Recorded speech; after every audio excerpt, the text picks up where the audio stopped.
Hello everyone, how are you doing? This is MD Tech here with another quick video. In today's video, we're going to discuss Windows 10 support ending on October 14th, 2025. So, for most users of Windows 10, Windows 10 Home, Professional, they will stop receiving updates. And this will include non-security and security updates, new releases, basically any sort of patch or bug fixes.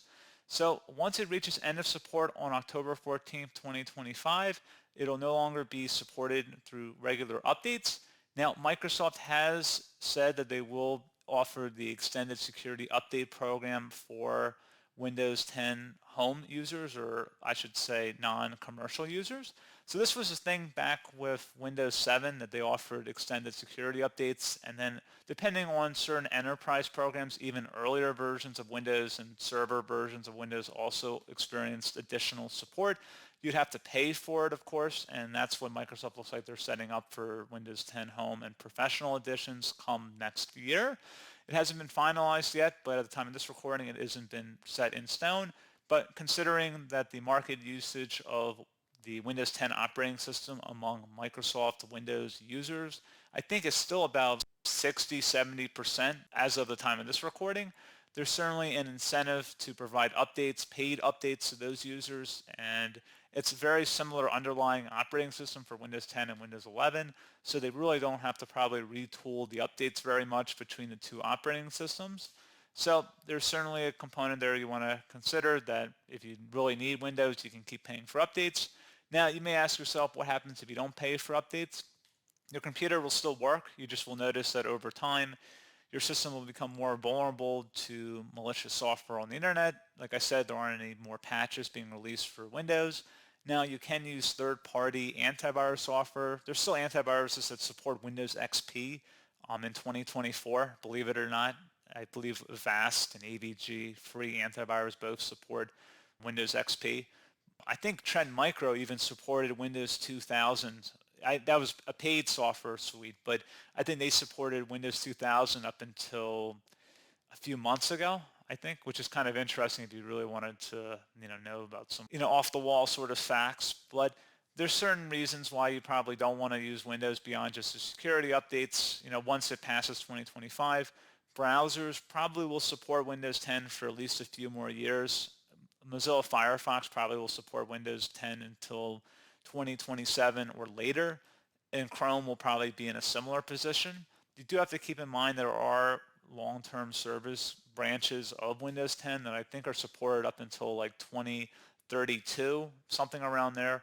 So the Windows 10 architecture and kernel and everything else will still be out there. So there may be an incentive for software publishers to continue to support Windows 10 for beyond, 2, 3, 4 years. But like I said, you're probably better off from a security standpoint, upgrade as soon as possible. But it isn't mandatory. Your computer will still work. But, from a security standpoint, you shouldn't have it one day past October 14th of 2025, but as a practical matter, it'll work fine for probably several more years at a minimum. Like I said, people still use Windows XP. You can technically still use Windows XP as a daily driver, but it would be kind of very strenuous and difficult, and I can't imagine it would be a very pleasant experience, but you can. You could technically even use Windows 95 to do word processing, but who's really doing that? And that's really kind of the question. So just something to keep in mind. So support is ending next year, and we will see what kind of crisis we're looking at once that date arrives. I think that's part of the reason why Windows 12 hasn't been released yet. It's because how many people are still using Windows 10. I think Microsoft wants people to migrate over to Windows 11 because of how low the adoption has been. When you're comparing the Windows 7, Windows 8 upgrade to Windows 10, which was free, and it's still technically free, Microsoft hasn't shut down that option. It's kind of hard. How would you even really necessarily even do that at this point? But they were still providing updates, and a lot of people did move on to Windows 10 in the few years since. But just with given all the hardware requirements on Windows 11 that are very stringent, that really don't make a lot of sense in a lot of regards, unless, especially if you don't really want all these fancy AI applications and TPM requirements that really the average user doesn't really need or want. Then it's kind of like, why do you feel the need to upgrade and spend another $400 or $500+ on a new computer? Especially older computers work fine and they're very good, very expensive computers too, and they're not going to support Windows 11 or Windows 12. So that'll be an interesting time. It'll be interesting if Windows 12 pulled back some of their system requirements to upgrade, but I don't get the feeling that Microsoft is going to do that.